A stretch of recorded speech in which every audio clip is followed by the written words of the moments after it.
We just finished the last time a series called Keep Watch. All those 7 times that we shared about it give us the understanding of us needing to always keep watch. Like I said, things around us are changing so rapidly. And believe me, sometimes with the rapid things that are going on, sometimes yung pananampalataya natin, yung relationship natin between us and God, and between us and the people around, they get affected, sometimes damaged. So likewise, I said, as we passed on to the next series that I want to share, keep that in your heart. Keep watch. Always make sure that there is no in-between as we live our lives in faith.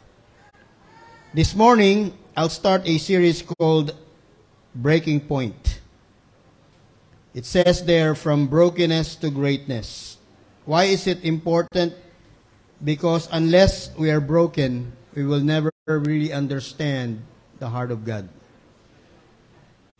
When you look at Psalms, and even the songs we sing long ago, there was a song that says, a broken spirit and a contrite heart. And that's what God looks for. And sometimes when we come before the presence of God, He looks at His people, because when we are ready to say, Lord, I know there's a lot of things in my heart, there are issues in my life, and I want to overcome that. The only way for you to overcome that is not through your effort, not even through your flesh. Because everything we do, everything we have, it starts with God, it ends with God. Kaya nga sabi doon, He who began a good work in you is faithful and will be faithful to complete it. When we look at that verse, you realize, Lord, if there's good work in my life, why are things like this happening? Why is my life sometimes tumbling down? Why is it that when I'm close to something that I really prayed and worked for, suddenly everything changed, and sabi nga ng iba, pera na naging bato pa, pabor na nawala pa, nandun na nalaglag pa. And sometimes we struggle with that because likewise, that's the thing of our heart. Nobody here desires to go down all the time. Nobody here desires na hindi maayos yung buhay. But when we desire a better life, that's also God's desire for us. But believe me, before God allows the blessing, there has to be a breaking. So I want to share this because in brokenness, you'll find greatness. So we start this Breaking Point, the series. I want to share on episode 1. It's called Jabbok. Let me read the scripture for us. Genesis 32:24. It says here, so Jacob was left alone, and a man wrestled with him till daybreak. Let's bow our heads. Lord, thank you. Give us an insight, a hindsight, and a foresight what happened here when Jacob was left alone and he wrestled with a man he thought was ordinary. He found out later he wrestled with God. And that's where we all are in this life. And I pray that indeed as Jacob was in Jabbok, that we will understand that there will be Jabbok in our life, or many Jabboks in our life, because your heart is to allow us to be released into greatness. But greatness doesn't come cheap.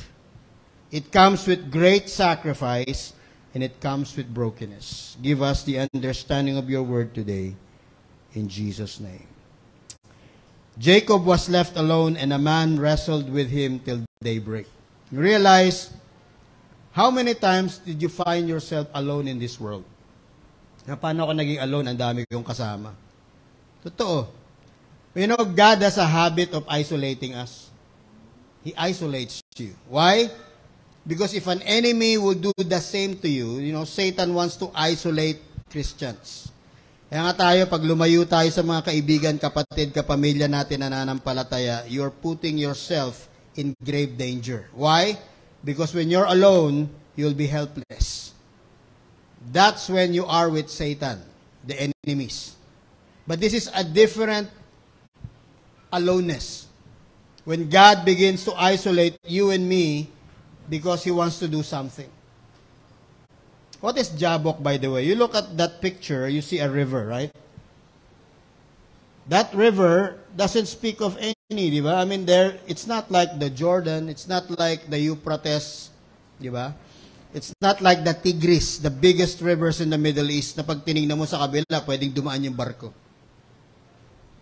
It's a good river, but it's not wide enough. You realize what that is? The Jabbok is the river that divides your past and your future. The same way nangyari yan kay Jacob. You know why? Because that is exactly the borderline. Mamaya, sasabihin ko kung ano yun. That river you see in the background, you look at it, parang ordinaryo man yan. Para meron man yan sa pagitan ng Davao Bukid nun, di ba? Yung dadaan ka lang. There's nothing about it that attracts you to it. Pupunta ka ba dyan kung tourist ka? Well, kung trekker ka, siguro dadaan ka dyan. But that's not a tourist spot na gusto mong punta, mag-picture-picture ka, di ba? You know, sometimes there are beautiful rivers. You wanna go there, right? When you go to Europe, pakita mo doon, punta ka sa Seine. Yun, yung river sa Paris. Nakita mo yung backdrop nun. Wow, ang ganda ng Eiffel Tower. Yun yung mga scenic. Punta ka ng London, makita mo yung Thames. Punta ka ng New York, makita mo yung Hudson. Scenic lahat yun. That's not it. There's nothing there that will attract you. What that is a borderline. Let me read on. Genesis 32, you follow me, verses 22 to 30. This is the story about that. It says here, when the man saw that he could not overpower him, he touched the socket of Jacob's hips, so that his hip was wrenched as he wrestled with the man. The man said, "Let me go, for it is daybreak." But Jacob replied, "I will not let you go unless you bless me." The man asked him, "What is your name?" "Jacob," he answered. Then the man said, "Your name will no longer be Jacob, but Israel, because you have struggled with God and with men and have overcome." Jacob said, "Please, tell me your name." But he replied, "Why do you ask my name?" Then he blessed him there. So Jacob called that place Peniel, saying, "It is because I saw God face to face, yet my life was spared." The sun rose above him. He passed Peniel. He was limping because of his hip. Therefore, to this day, the Israelites do not eat the tendon attached to the socket of his hips, because the socket of Jacob's hips was touched near the tendon. This is the entire story of what happened. But we only look at the portion of that. Today, pag-aralan natin to, what was the story behind that, before that, and the story after that. Because normally when you read a scripture, para ka nagbasa na, ito lang yung binasa mo, di ba? Walang pinag-iba yan, nakakita ka ng mahabang text. Di ba? Mahabang text. Pag tinignan mo ang haba naman ito, tinignan mo lang yung gitna na mukhang exciting, hindi mo binasa yung before, binaliwala mo yung dulo. Because minsan nagmamadali tayo. Sinong gano'n ang habit, di ba? Pag nakita, haba naman ang sinabi nito, hanapin mo highlight eh. This is a highlight. Before we go there, we realize something happened. Okay? Let's look back. Jabbok. Okay, next frame. A river, a border, a gateway. Where you and I draw the line, whether we give up or go back to a limited life. You have a choice. Or step into the land of unlimited potential. Jabbok is a moment of choice between the blue pill or the red pill. You remember, if you watched long ago The Matrix, you know why I like that film? Binigay niya yung pill kay Keanu Reeves kay Neo. Neo, you choose. There are two pills here. You take the blue, you wake up, it's the same life you live. If you got bored or excited, it's the same life until you die. But if you take the red pill, it will be a different life. You live at the border edge of adventure, and that's where we are. Like I said, makulit ako, by the time natapos, at nagsimula actually yung 2019, nung pumasok in 2020-21, we entered into a realm of 2 years of lockdown, but in the spirit, God began to change the world you and I live. And believe me, after that, no one wanted what's happening. Because you thought after the pandemic, okay na, no, the wars kept coming, the wars are spreading, the diseases are putting there, karamihan, mas grabe pa yung takot at pananakot sa sickness kaysa sa sickness itself. Because everybody, the enemies of God, wants to lock down the entire world. And they're using that scare to make sure bumalik ka ulit tulad ng dati. But the world is starting to wake up. Amen? When you realize that nothing in this world are coming in free, that everything you hold on is going up and down so fast, you realize you never live again in a world you used to live. That's why when you get back at that very first thing, when you watch the first Matrix, yun lang pinapanood ko lagi when he was made to choose. He took the red pill. And I tell you as a Christian, take the red pill. Why? Because if you take the blue, you'll begin to lose control of everything, even your own thinking, because you tried to fight what God is changing and you cannot change it. Something happened in the world, my friends, and there is no turning back. You look at this. What is a J-book?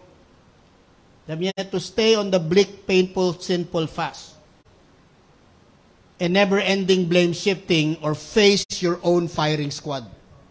Yun lang yun. You take the blue pill, you live the ordinary life. Dito ka ulit. Babalik ka sa bleak, madilim, masakit, makasalanang buhay, at walang katapusang paninisi. Hindi mo sinisi sarili mo, lahat sinisisi mo eh. How many of us are guilty of that? We never took or own whatever happens to our life. It's always somebody's fault that you're suffering. Let me tell you guys, you wanna end that? Face your firing squad. Bakit? Because that's the only way you wake up. Amen? Always tell people, yung mga bata na kausap ko, alam niyo ba nung si Rizal pababaril? Nung babarilin siya, pinatalikod siya. Bakit? Because only traitors are shot in the back. So nakaharap siya, ito yung Manila Bay, pinaharap siya doon sa lumulubog na araw. You know what's painful with that moment? I'm going back to that moment, not because it's nationalistic lang eh. Because most of us only see Rizal being shot. You realize, hindi lang siya hero, tayong lahat, kasi yung hope ng buhay niya tayo eh. Nasa atin daw yung pag-asa. Every generation. You know what the Spanish did? They made him turn back because only traitors are being made to be shot in a firing squad na katalikod. That's against him. The first line of shooters are not Spaniards. They're all Filipinos. You know what's hurting? Pinatay mo yung sarili mong hero. Let me ask you, did they volunteer to be there? Yung mga Pilipino na recruit ng mga Espanyol? Hindi. They were first. Okay, aim at the head, aim at the heart, na ganun. They were crying. This is actually a true story of Rizal's firing squad. You know the people that are doing that, mga Pinoy, they were crying because they know he is supposedly the next president of this country. When we get free, he will be first in line. But you're gonna shoot him. It breaks their heart. Because para sa kanila, ang traitor hindi si Rizal, sila eh. But they can't help it because sa likod ng mga Pilipino, nandun yung mga Espanyol nakaspat sa mga soldier na Pilipino. Pag hindi mo binaril si Rizal, babarilin namin kayo, babarilin namin sila. So mangyari, ang totoong nasa firing squad, di lang si Rizal, pati yung babaril sa kanya sa firing squad. They cannot not shoot him because if they fail, the Spanish behind them will shoot them and finish Rizal. There'll be a lot of dead people there. Imagine if I'm bringing you to that point because that's the same way you look at Christ at the cross. Kung tayo nandoon, iiyak ka kasi you have high hopes for this country and the first hero you know that aral talaga na kayang mag-lead eh. They were crying. And they were made to witness and forcefully witness that. Kaya sabi ko, pag tinignan mo people that God used, even Christ himself, they were not laughing when he was crucified. They were all crying. Let me understand that when the Spanish told those Filipino shooters to shoot, di ba? Sisigaw yan eh. Kastila eh. Preparen! Prepare. Apunten. Di ba? Tutok mo. Pag sigaw ng fuego, babarili mo yun. So you can hear that. People cried, people's heart. The only prideful people there are the Fraile and the Espanyol. The rest of the people there are broken. Because they know they haven't done anything to save Rizal and therefore their country. That is a dark thing. Maraming mga nangyari sa politika ng Pilipinas. That's the saddest. Because that is just like Jabok. Nangyari ito, daybreak eh. Papasok pa lang yung araw. Yung di nangyari, palubog yung araw. Yung pag inisip mo, those Filipinos that are watching are crying. The shooters are crying. Because to them, they're worse than traitors to shoot him. But they have no choice. They'll be dead anyway. You can hear the cry. Preparen. Diba? Aputen. Pagsigaw ng fuego, binaril na si Rizal. You know what Rizal did? Tiniming niya. When he knew the bullets are off, nakatalikod siya, humarap siya. He died facing the firing squad because he is no traitor. Let me ask you. That's what happened to Jacob and Jabok. Here's a man who did everything in his life to take advantage of everyone else in his life. Pag tinanong mo, teka, kwento ba ni Jacob yan o kwento ng buhay ko yan? Lahat tayo, Jacob eh. You cannot just point to him, si Jacob, ikaw ba hindi? Have you not manipulated someone just to get ahead? Have you not hurt someone just to be on top? There is Jacob in every man. You realize, buong buhay niya, he wants to be first. Why? Because Jacob's life is all about blessing. He wants to be blessed. And tanongin ko sa inyo, meron ba dito ang tao ayaw ma-bless? Pag sinabi ko gusto ma-bless, siyempre mauna ka magtaas. Oh, good. Pero paano ka mabibless? How do you think God can bless you? Problem is, Jacob always go ahead with God. Gagawin pa lang na God, nauna na si Jacob eh. Lord, thank you ha. Ginawa ko na kasi tingin ko mabagal eh. Malilate na ako, kailangan kong gawin to. Many times, napapahamak tayo because we go ahead of God and we try to do it our way. In fact, nung buhay pa tatay ko, paboritong kanta nun yung kay Sinatra, My Way. Matatanda, kakanta yan eh. And now, the end is, I did it my way. Sige lang, do it with all your heart. Believe me in the end. You may be on top, you'll be the saddest person. You may be over everybody, but you're more destroyed than you have destroyed them. Why? Because there is Jacob in everyone. Here's a guy, when he reached Jabok, he been through life. Tandaan nyo, nung paglabas pa lang ni Jacob, hinawakan niya na yung paa ni Esau. Mamaya papakita ko yun. Because the mom never knew that there were twin boys. Si Rebecca, nasa tiyan niya. Wala kasing MRI nun eh. Diba? Nagulat sa pagtingin, mayroon. Yeah. Dalawa yung baby. Pagbunot ng isa, nagulat sila, may lumabas na isa nakakapit dun sa paa ng isa. Symbolic yun. Diba? Saka nakakita ng kambal, normal pag nilabas mo yung isa, nakahiwala yung isa, kahit sabay dapat sila. Ito kakaiba, pag bunot bigla ng madrona, may nakakapit. Ay, may isa pa nakakapit. Sign yun. Kung sabi ni Jacob, Esau, nauna ka, pero ingat ka ha. Nandito lang ako. Why is it? In our search to be blessed in this life, in our search to be on top of things, we've hurt people. You know, the first person that Jacob hurt was God. But yet God, all-knowing, all-powerful, all-present, knew it will happen. Sa buhay natin, gano'n man tayo kagaling o kapalpak, alam ni God na pagdadaanan mo, hindi siya nagulat. Ha?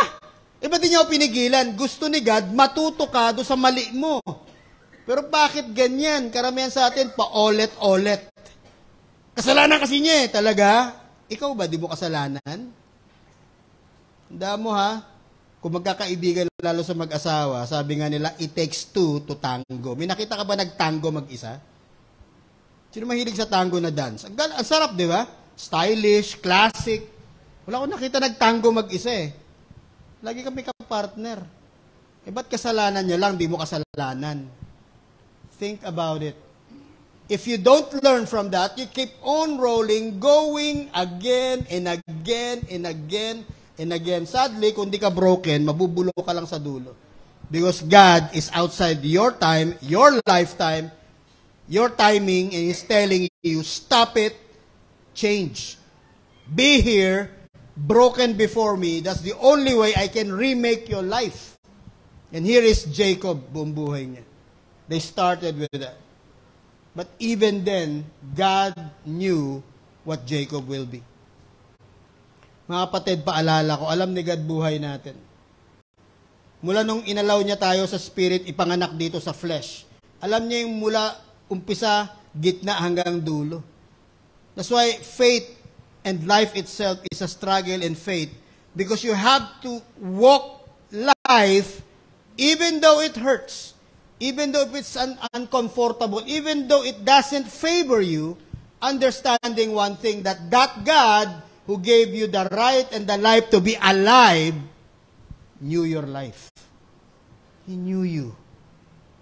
And yet many times, like Jacob, we struggle, we wrestle, we fight. Ito ngayon, this is Jabok. Here is Jacob spent up. Inawakan niya yung kamay, lumaki siya, nakikipag-agawan siya. Di ba? Si Esau lagi target niya eh. Buong buhay niya, Esau. Bakit? Kambal tayo, pero kuya kita eh. Di ba dapat sana sabay na lang tayo? Hindi pwede. Bakit? Hindi pwedeng sabay kayo. Sabi nga, anything that has two heads is a monster. Hindi human yun. One has to lead. Problem is, God knew what Jacob did, and God knew who Esau will be. Sometimes sa magkakapatid, sometimes sa buhay mo, sometimes sa mga pagkakaibigan sa pamilya, lagi may conflict. Why did God allow the conflict? Because God is more interested in developing the Christ character sa buhay natin. Para isang araw, ang makita mo sa mirror, hindi mukha mo. Ay, nag-aayos ka lagi, di ba? Sarap mag-ayos. Nakita mo, hindi mo lang mukha na ni Lord, nakita mo eh.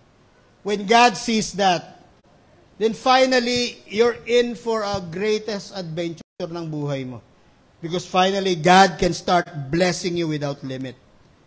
That is the desire of everyone. That is Jacob's desire from the time pinanganak silang dalawa, kaya hinawakan niya yung paa ng kuya niya. Bakit? Because I wanna be blessed. I wanna be the first to have it. There's now wrong with desiring to be first.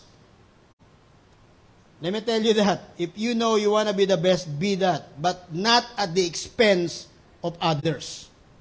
Amen? Not at the expense of others.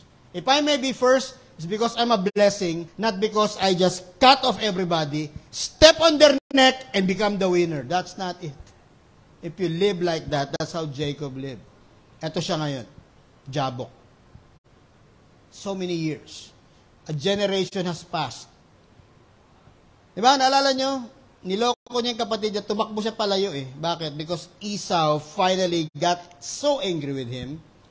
Because Esau never understood what the right, what right God gave him when he was born. But God knew yung klaseng tao si Esau na hindi titinan ni Esau ng tama yung blessing na meron siya. You know what's the warning? Not just with Jacob, but with Esau. The things that you have. Have you ever think hard why God gave that to you? Because most of the time, we complain of the things we don't have, and yet we miss the things that we have. Alam mo yung tao mahilig mag-complain, hindi niya naintindihan kung ano meron siya, hinahanap niya yung wala siya. Tandaan mo pa, nagsimula ka sa wala, you'll end up sa wala. Tingnan mo yung sarili mo. Lord, ano ba meron ako? Ordinary lang. Alam mo yung ordinary yan, kayang gawin na extraordinary na ganyan. Kung nakita mo, ba't mahalagang binigay sa'yo? And yet, we never really see relationship. We never really see friendship. We never really see blessing. Material man yan, pabor man yan, resource man yan, pera man yan, as a blessing. Because as human beings, we always complain that we want more. Kaya nga sabi ni God, if you're not thankful with the little you have, God will not give you the big ones. Why? Kung sa maliit niya, hindi ka faithful, sa malaki pa kaya. Baka sirain mo lahat ng tao. Dahil ganun ang ginagawa ng karamihan, di ba?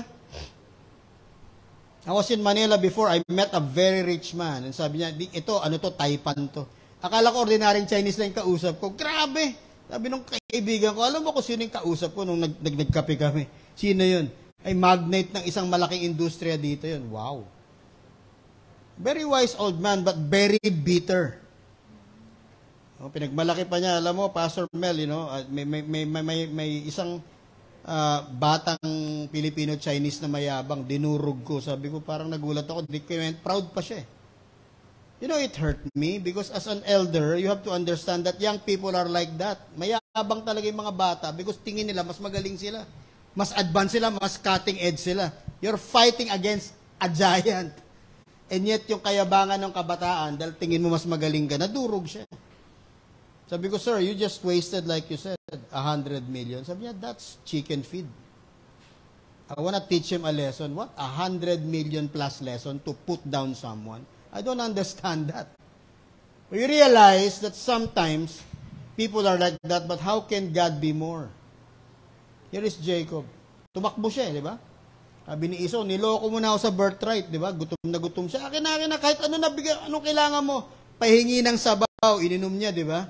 Pero before ko ibigay, i-bless mo muna ako ng birthright. What? O sige na. Binigay sa kanya, nagalit si God kay Esau. Hindi mo lang binigay mo. Kaya nga, hindi aksidente, inuna kita eh. Tingnan mo, lumabas tuloy ugali mo. Right? That was really the manifestation of who Esau was. And he learned so much because inuna niya yung gutom niya. Ilan sa atin inuna natin yung gutom natin sa flesh? Kailangan kasi dapat ito lang talaga. Tinabi mo ba talaga na timing na ba yan? Hindi porke tingin mo wala, hindi bibigay ni God sa'yo. Lagi kang nauuni. Hindi ka nagpapatalo. Dapat ako. Sige, mauna ka. Tingnan natin kung hindi ka nag-isa dyan, durog ka rin sa dulo. I say this because it happens outside church and it happens inside church. And people do not learn. Amen? Life is not a competition.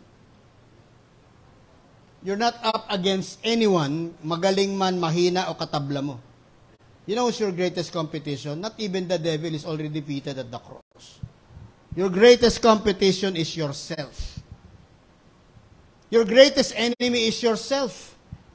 Because next to God, who defeated Satan, the next highest is ikaw eh. Kaya sabi niya, the greatest commandment is to love the Lord your God with all your heart, mind, soul, strength. And to love others as you love yourself. So ano number 2? Hindi others. Self. The more na bless ka, dapat, the more nakikita mo si Lord sa buhay mo. Hindi ka selfish. Selfless ka. Yun ang problema ni Jacob eh. Yan ang problema nating lahat. Believe me, if you said you're humble, ang tanong ko, are you selfless? Because true humble people are always selfless. Dito na niya, Lord, mahal kita, tama tingin ko sa'yo, mahal ko tong kapwa ko. Pero pag lagi kang naggusto, ina-advantage mo lahat, then there's still a Jacob so strong. He ran away because yung kapatid, finally, di ba, imatanda, dinisib niya yung tatay niya, hindi ikaw si Esau, si Jacob, hindi ako si Esau, di binless siya. Pagbalik ni Esau, may dala siyang sabaw sa tatay niya. Wala na eh. Finally sabi, 2 beses mo na ako, di ba? Sabi nga nila, if you fool me once, shame on you. If you fool me twice, shame on me. Dalawa yun eh. Galit siya nga na-kill you. Sabi niya, natakot yung nanay, pinatakbo na siya. Takbo ka na, punta ka sa tito mo. You know that runaway? It really purged him. Let me tell you, how many times did you run away from trouble? What? Anong trouble pass? Yung trouble na ikaw mismo may gawa.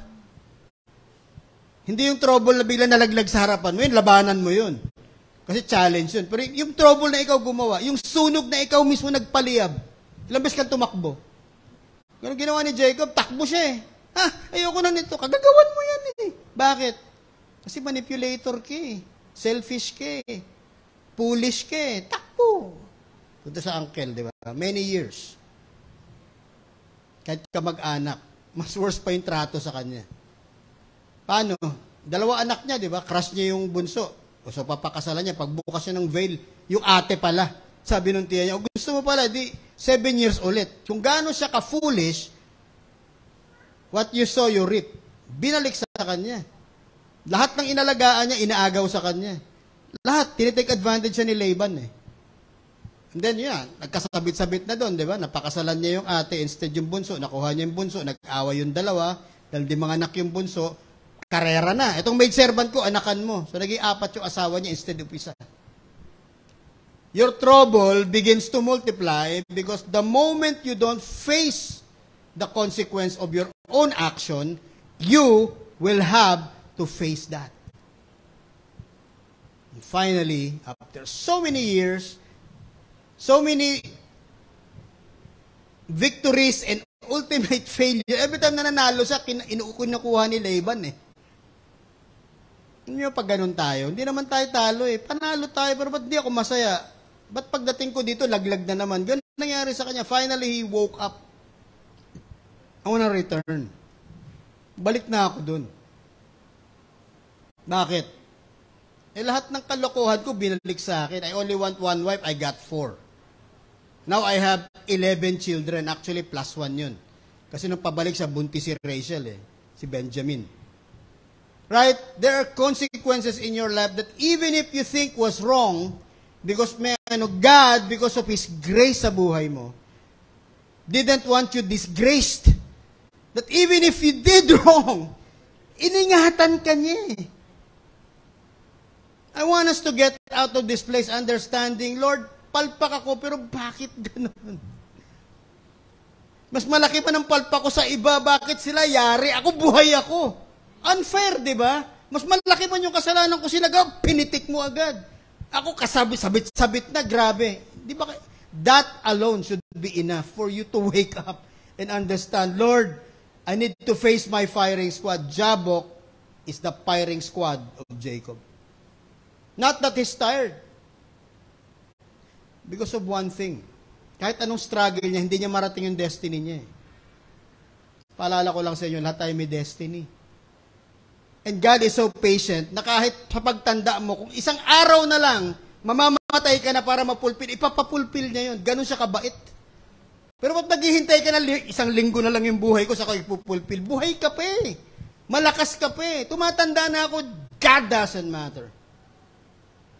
Do you want a jabok? You have to face that. Ay, takot ako. Eh, di matakot ka buong buhay mo. Sa dulo, bulok ka na, di ka na makakatayo. Sinong sisisihin mo? Si God? Ganoon ang ginawa ni Jacob eh. Why do you keep blaming me for something, Jacob, that you're doing? But even though you sin, even though you great things yung ginawa mo, tinake kita eh. That's why I said, lahat tayo, Jacob, tingnan mo yung mga palpak ng buhay mo.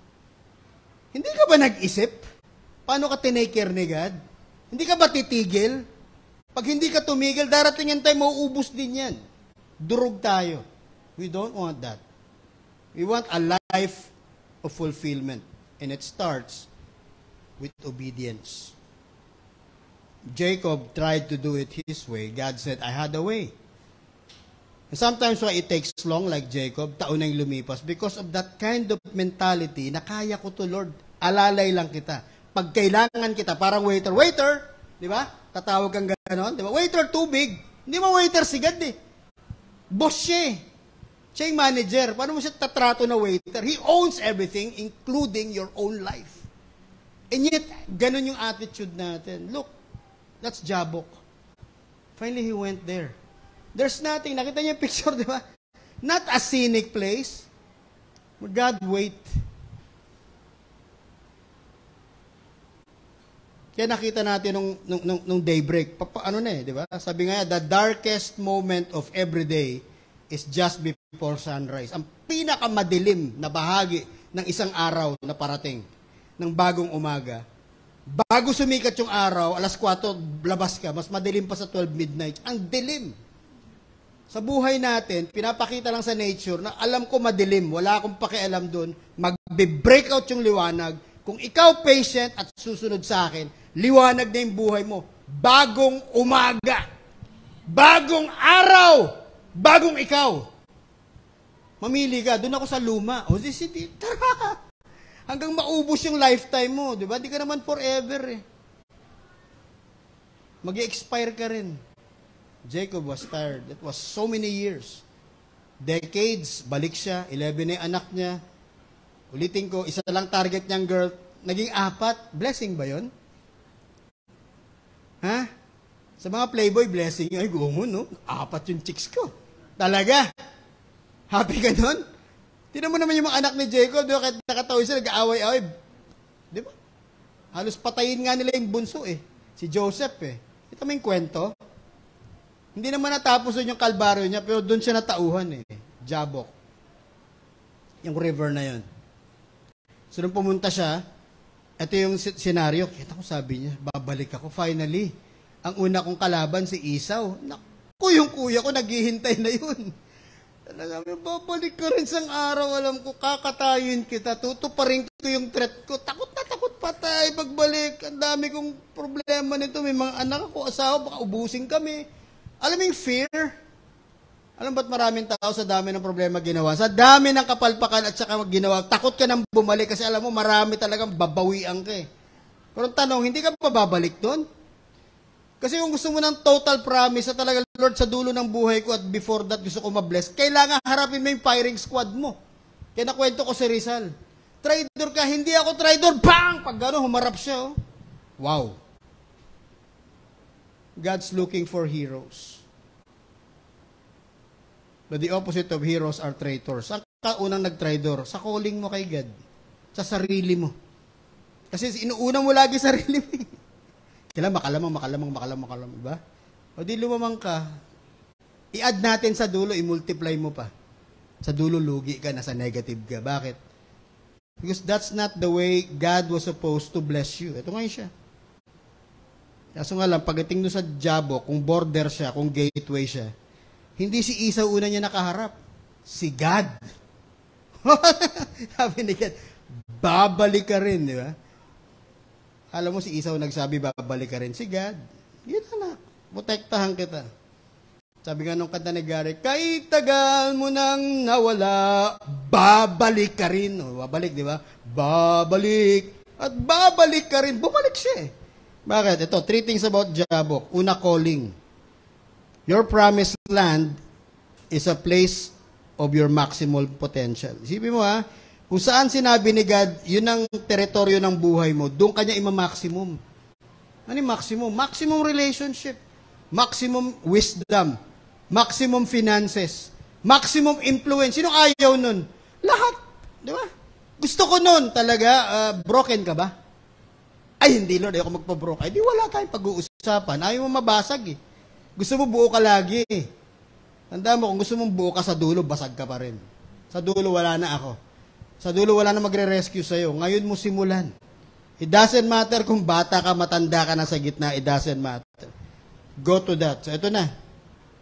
Your promised land is a land of your maximum potential. Genesis 32 verse 9 to 10. Jacob prayed, O God, the God of my father Abraham, God of my father Isaac, O Lord, who said to me, go back to your country and your relatives. I will make you prosper. I am unworthy of all kindness and faithfulness you have shown your servant. Doon yung brokenness. Wow. A prodigal son returns. Bumalik siya sa lupa niya. Kasi yung Jabok, yun ang borderline kung saan, sa kabilang side doon, yun ang land of blessing niya. Yun ang land ng promise niya. Yung naalala mo, nung sinabi niya, you're blessed, my son, yun yung teritoryo na hindi kung saan-saan. Tumawid man siya sa kabilang side ng Jabok. Balugbog siya doon. Pagbalik niya, akala niya mas magaling siya. Hindi. Mas malaki yung problemang dala niya pabalik. Pero ang tanong doon, in spite of that, yung nakita yung grace. Na ibalik natin sa buhay natin. Dami natin palpak. Di ba pag umupo ka lang, breakfast ka. May mga time, kumakain ako, pinapaalala na yung mga ginawa ko, tapos makita ko yung grace, iyak ako eh. I don't preach this to you without preaching to myself. I cried. Di ba? I was eating alone, I was weeping. Bakit? I realized ko, Lord, If you mark my transgression, I will not be alive. You could mark me because I'm guilty of things. Why didn't you? Ang sagot sa atin ni God, because I have a mighty destiny for you, child. I do not overlook your sins and mistake, but I go beyond that. I'm willing to forgive. If you draw the line between your past and your present so that mapunta tayo sa future together. You cannot live a life without me. You've tried. What's the result? Umikot ka lang. Right? Look at the Israelites. 2.5 weeks of walking, instead of 2.5, 11 days, 40 years. Umikot ka lang. Minsan natatawa tayo sa neighborhood, pag minakita mo yung aso, hinahabol niya yung buntot. Anong pinag-iba natin doon sa aso? No? Nahabol ba ng aso yung buntot niya? Hindi. Ganon din tayo. Ang sabi niya, you are the head, not the tail. And what are you trying to catch? The tail. But you're the head. Head pala ako. Ba't ako umiikot? Ulitin ko ha, if you love to live that kind of life, that's your decision. But let me tell you a bigger picture. God has a plan for your life. It's called destiny. But in order to fulfill that and go there, you have to pass the eye of the needle. You have to pass through the fire. You have to go to hell and back. Paglabas mo doon, purified ka. Mas ready ka. Ang tanong, gaano mo gustong ka-ready? Yung mga 2 weeks to go na lang, patay ka na? 1 day to go? O ngayon malakas ka pa? Para ma-enjoy mo, di ba? Who wants to enjoy life with God? Tandaan natin, the greatest blessing is not the material, it's not the wealth, it's not the fame, it's not the gold. The greatest blessing is Jesus Christ Himself. Yung relationship na yun. Kasi pag tinanong ka ni God, paano pag kinuha ko ito lahat, ano sagot mo? Ikaw pa rin, Lord. Love pa rin kita. Nasabi ni Peter, pag talikod ni Lord, ba't pa kayo sumama, nag-alisa na? Tama sagot ni Peter, Lord, where else can we go? You have the words of eternal life. We left everything to follow you. Wow. Wow. You know, faith is leaving everything. Because when you leave everything, all things will be added to you. Wala, bit-bit mo lahat abang tumatagal. Sige, hanggang gumagapang ka na, grabe yung blessing, ba't di ako masaya? Ba't mabigat? Kasi nga, ikaw lang yan. Bera ka, wake up. You are living in the greatest moment of history where God can just in a sudden flash bless you.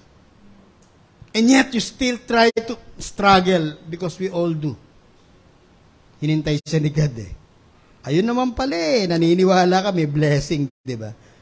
Ang nag-abang sa kanya, hindi si Esau. Kinakatakutan niya si Esau eh. Sabi doon, Jacob was left alone in a place. You know, how do you start the breaking point? How do you start? You have to find your Jabok and be left alone. With whom? Not with the devil. You're done with him. But with God. Mamili tayo. Iba sa atin, isa lang yung Jabok. Marami sa atin, maraming Jabok. Because from glory to the next, pinopromote ka ni God eh. You have to have a breaking point. Why? Because after the breaking point is the greatest breakthrough sa buhay mo. Na hindi ka mag-struggle. Dati nagnegosyo akong ganun. Ba't ganun tapos ito? Ito wala nga. Pak! Pumutok lagi. What? Lord, tama na. Grabing blessing na to. Hindi. Dagdagan ko pa yan. Bakit? Handa na yung heart mo eh. Hindi ka na greedy. Hindi ka na manipulator. Hindi ka na me first. Nakita mo na ako.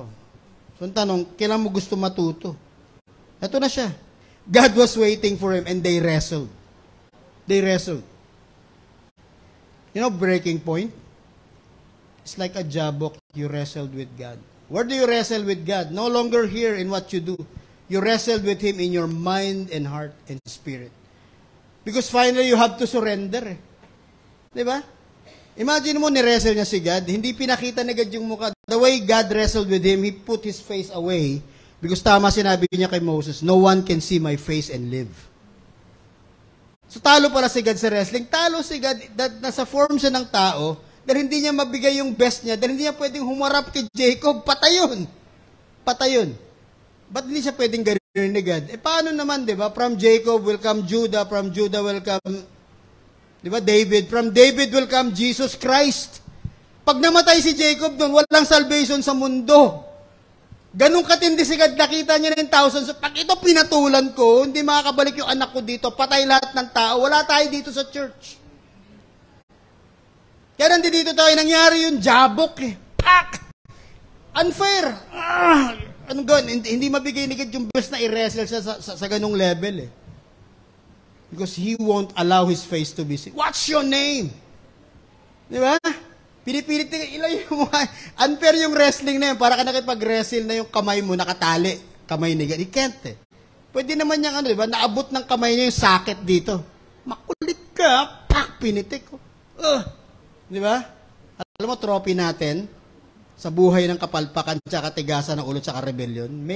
May pipitikin sa atin para buong buhay mo. Para kasi Jacob, nagalakad siya ganun na eh. Before Jabok, diretso siya eh. Tanong ko kayo, ako, may mga nadaanan na akong jabok, believe me sa buhay ko, may mga limping ako. Hindi na physical, I limp at times. Even in spirit. Bakit? Because my socket has been touched. Because before ka i-bless ni God, tuturuan ka niya ng leksyon. Matigas ka, pero alam mo isang bagay sa kanya? He wants to live an ordinary people's desire. I wanna be blessed. Ang sabi niya, I will never let you go unless you bless me. Grabe. I-bless mo ako. Sabi ni God, ano pangalan mo? Jacob. Okay. You'll no longer be called Jacob. You'll be called Israel. Wow. Calling. Tanong ko sa, ano calling mo? As far as you're concerned, nandun ka na ba? Nagagawa mo na. Na-apply mo na. You're not called to be yourself alone. You're called to be a blessing so that the world will know who God is. Because when they look at your life, they know that Jesus is in you. God is alive because they can see that.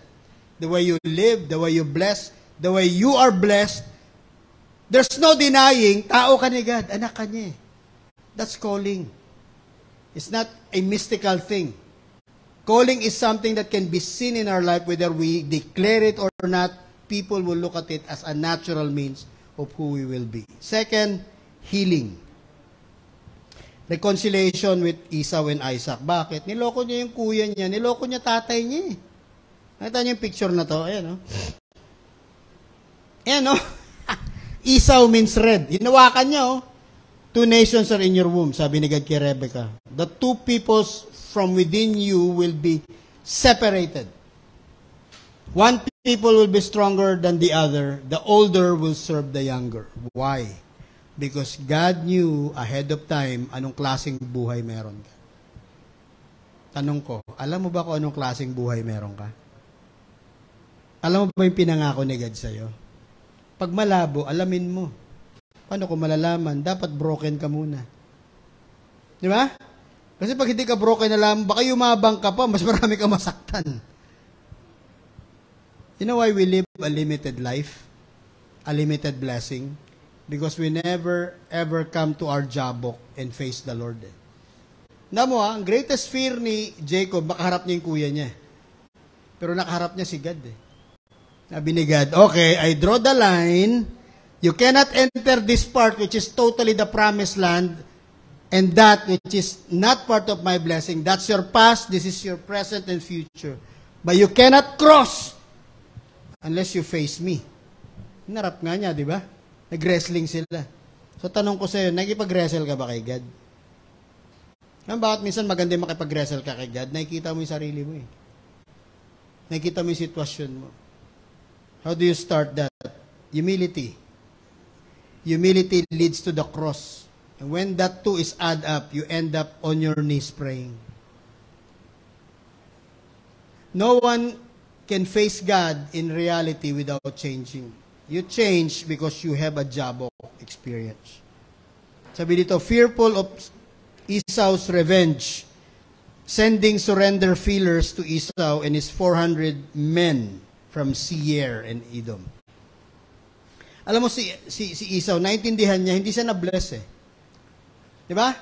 Kaya nakwento ko, di ba, doon pa lang sa womb, paglabas, hinila niya na yung paa ng kuya niya eh. Pangalawa, nautakan niya, birthright, binigay. Delikado yung ginawa ni Esau.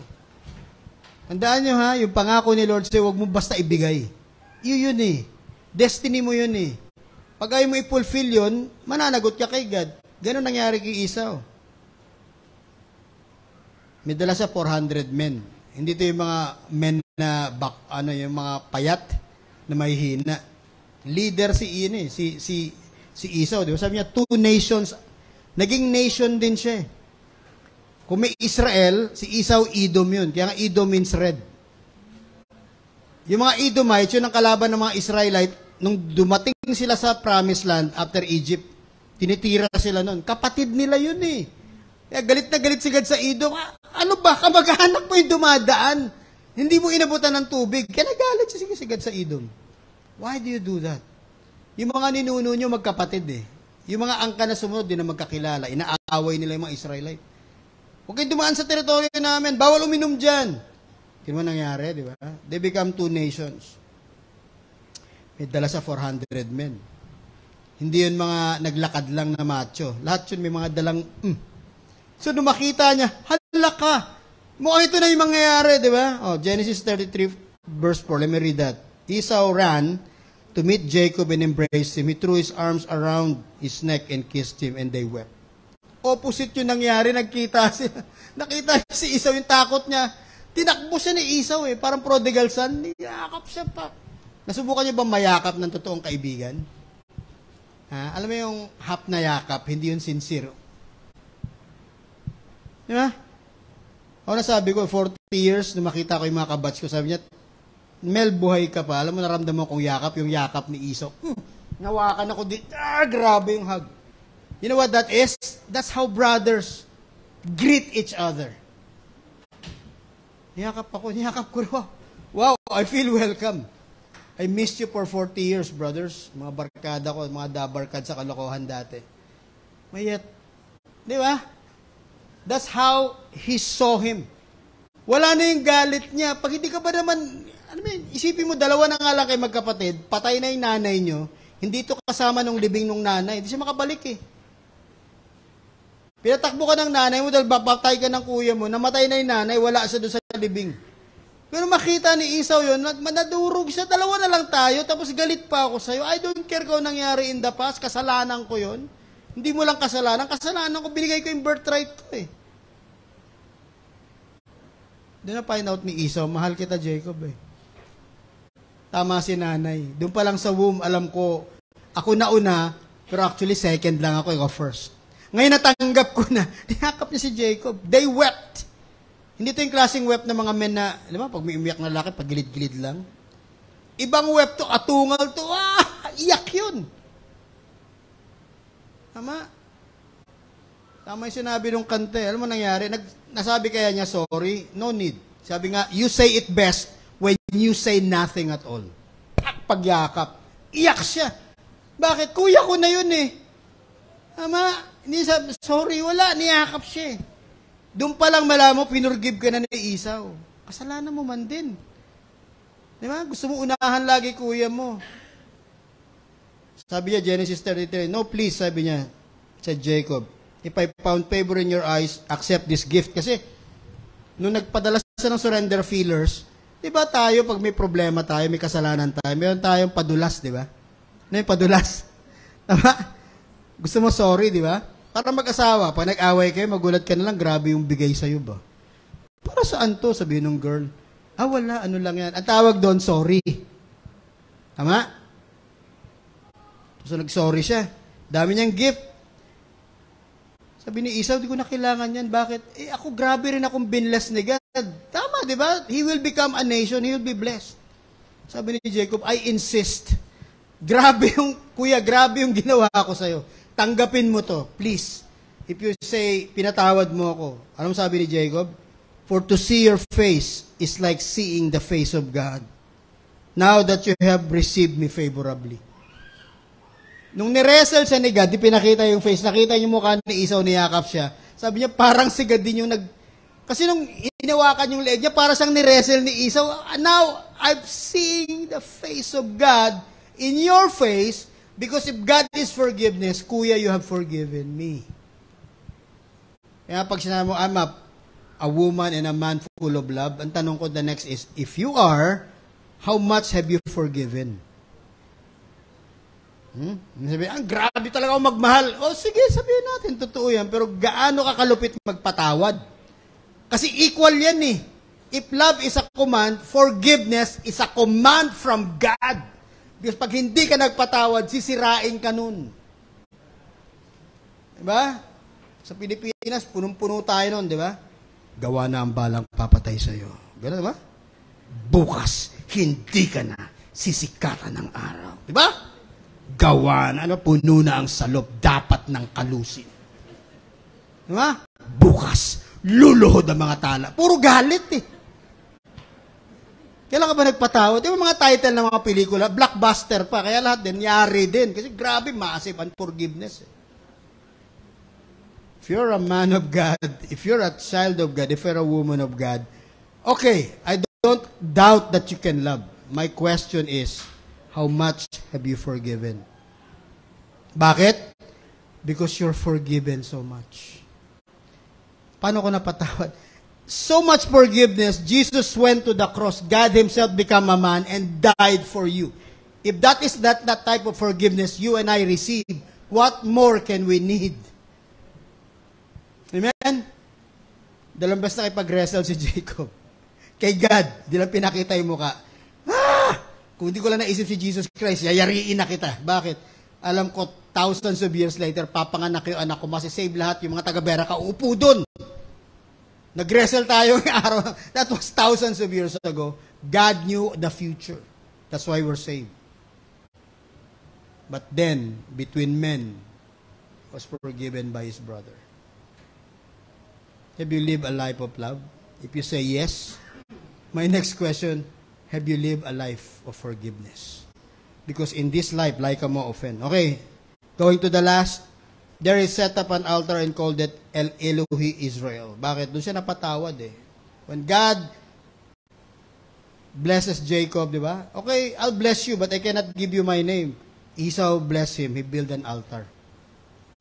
You know what happens when you get the breaking point and you pass the jabok of your life? You'll build an altar. You will know how to worship. You will be so much in prayer. Hamat minsan tayo makapag-pray, tayo na break eh. Hindi tayo dumaan sa jabok, kahit tinatamad ako mag-pray. Prayer meeting ta, kapoy ko, busy ko, di ba? O sige, go! Please! Umayaw ka pa! Tapos huwag ka magtanong, ba't di ako nabibless? Ito na yung sarili mo. Tama? Hindi naman waiter, God, yung bill ko, ano ka, sino boss? You wanna be blessed? Go in prayer. But not the usual prayer na, pray, kapoy-kapoy lang. And then you go there broken. Because the moment you face God in reality, your eyes will be full of tears. When you're full of tears, you begin to break. And God will smell the aroma of your worship. This man is broken. He's ready. This lady is broken. She's ready. Okay? Blessings.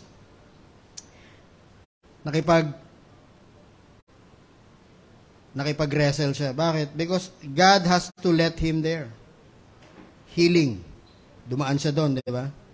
Genesis 35:27. Jacob came home to his father Isaac in Mamre, near Kiryat Arba, that is Hebron, where Abraham and Isaac had stayed. Doon din sila nilibing. Isaac lived 180 years, then he breathed his last and died and was gathered to his people, old and full of years. His sons Esau and Jacob buried him. This is a part of scripture dito napansin eh.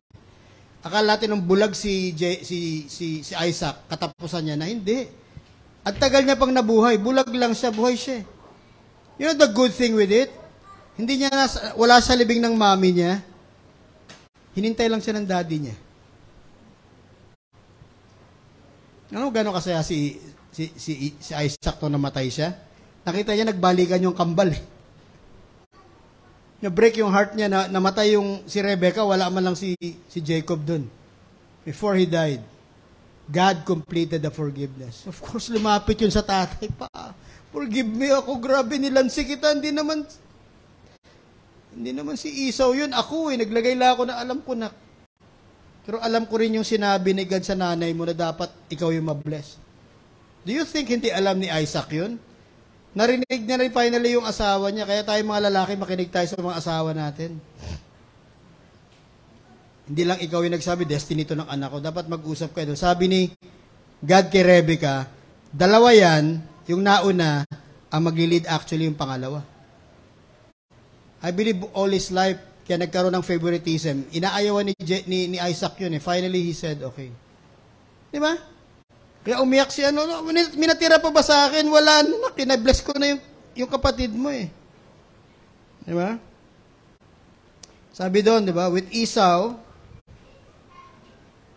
di ba? Sabi niya, blessings, di ba? Pag inisip mo, Lord, ano-ano ba yung pinagtalunan ng mga to? You realize, Lord, I've been through life. I've been to all of that. Sabi niya, Jacob fought for blessing all his life. Nakipag-away siya, di ba? Esau, from womb, he manipulated his birthright. Yun ang kasalanan ni Esau. What's a birthright? A birth privilege from physical domain to spiritual dominion. Mali ang word yan. Dapat dominion yan. Dominion. Ang domain is pag-aari mo. Yung dominion, sakop mo spiritually. Ba't powerful ka mag-pray? Dominion yung meron ka. Sabi God, as I have authority, I'm giving it to you. Katay muna si Satan sa spirit. Kahit saan ka magpunta, iyo yun. Di ba? So he wrestled with men for blessings. With Esau, from the womb, he manipulated the birthright. Di ba? With Isaac, he fooled his father by, di ba? Na-bless siya eh. Kaya nga umiiyak si Esau eh. Dad, minatira ba sa akin? Sorry nak, wala. Nabigay ko sa kapatid mo lahat ng blessing. Pero tanong, si Esau mo yung natira. Sa kanya pa rin yun for so many years, di ba? Pero alam niya, hindi yun kanya eh. Hindi lang yung pag-aari ng tatay niya, pati sa spiritual domain. Kaya na pagdating niya, hindi na siya taga doon. Taga-Seir na siya, taga-Edom na siya. Lumipat siya eh. Nilagyan din siya ng border na God. Nak, bibless kita dyan. Kay Jacob to. Nasaan si Jacob? Nagtatago pa tulad ng mga tao minsan. Ayaw pang idil yung buhay nila. Babalik din yun. Bumalik nga, di ba? Kaya sabi niya, Esau I hate, Jacob I love. He wrestled with God. Kaya sabi doon, I'll never let you go unless you bless me. God gave him a changed name, Israel. Binago siya. Why? Because he wrestled with God and man, and he prevailed. Lastly, sockets off, di ba? Kaya sabi ko, hindi ka pwedeng lumaban kay God na hindi ka niya iiwanan ng remembrance. Pero yung remembrance na yon, ang point of humility mo, lagi ma-humble ka. I walk with God for years. Maraming beses na balian din ako ni God. But believe me, whenever I remember that, I remembered I was broken, I surrendered, and I built an altar. You know why? It keeps you humble all your life. Kaya minsan pag gusto mo lumaban, maalala mo, nalala mo yan? O nga, no? I want to end with this. Jacob was left alone, and a man wrestled with him till daybreak. As you sit there, you may just say this, allow God now to work with your heart. Pagod na rin kayo. Hinayaan niya dumating yung pandemya at saka after COVID eh. Binago niya yung mundo because alam niya binago ka rin niya eh. Kung willing ka magpabago. You have to cross your jabok. You have to draw the line. You cannot wait for time. Tsaka na. Kailan yung tsaka na? Tandaan mo, limited ang buhay mo. Hindi ka aabot ng ganun katagal. You wanna fulfill it now? You wanna see the true blessings of your life? You wanna see your destiny? Stop running away. Go back. Just allow God to break you. Amen? You wrestle with God in your thought, in your heart. Come to the cross, and God will teach you how to pray. Let me just bless you. God, thank you so much. Where you're seated, I know lahat tayo may pinagdadaanan, pero please, whatever we do that displeases God, the things that we do that continually hurt us, stop it. We don't have a lifetime. God gave us a limited time in this life. I know people will hurt you, other things would have, but in the end, it's boiled down to you and God. Church, I want to tell you, where we are today is breaking point. Why? Because God wants to walk with you, to move on with you to another level. And when you do, you will find your blessings. You'll find the fulfillment. You'll find yourself maximized. Grabe ka i-bless ni God.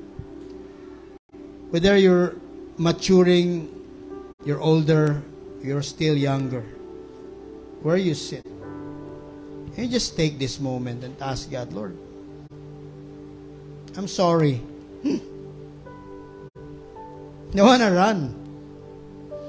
I may be young, I may be old, but I get tired because I know in the end it ends up, and when I total the sum of that, it's just me. There was never you in what I do. But yet, andun ka lang sa likod ko, tinutulungan mo ako, nililigtas mo ako, dapat pahamak na ako, nandun like Jacob. You're always there to catch him, even in the worst of his mistakes. You lift up his life and his head because, Lord, you have a plan. Finally, God, just like Jacob,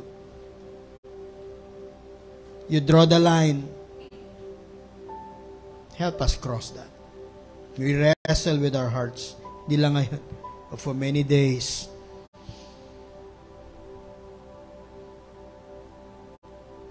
Allow our spirit and our heart to be broken, to be contrite. Because we no longer want to be at war with you or anything in the world. We want to be at peace with you. Because all my life, you want to bless me. You said you have a plan for me. Plans to bless me. Plans to give me hope. A mighty future. That's your plan. So God, this morning I pray for those who said, I want to stop running. Allow them to enter and cross that line. Because it was never ours to make. You made a line. Jabbok was a line between our past, our present, and the future. This morning, allow us to cross from the past to the present. And Lord, no matter what happened in the past, whatever blessing awaits, lulunurin nun yung pain namin. And those pains will turn to joy because we know we've come to the right place. We come to your altar this morning. Allow that brokenness to give us the strength to be in Jabbok, to cross that. Because we know in our heart we wrestled with everything we got. We surrender before you just as Jacob did. Because in the end, he thought he won the wrestling match. He lost. But yet, even there, you blessed Jacob. Because that was the cry of his heart. Mula baby pa siya. Nagpili niya, lagi na lang siyang pangalawa. No, you want him to be first and champion. That's the very destiny with us. But let us be first in your heart, in your way, in your time. Because when you do that, yung blessing na yon, sobra God. Grabe. So much. We have to bless and give it away to people because, Lord, siksik, liglig, haapaw. I want to be in that place. Thank you for breaking us. And for those who prayed that prayer, Lord, thank you. Begin to work with them, walk with them, and restore them to you, into the destiny you've written all over their lives. We give you praise. In Jesus' name. Thank you, Lord. Amen.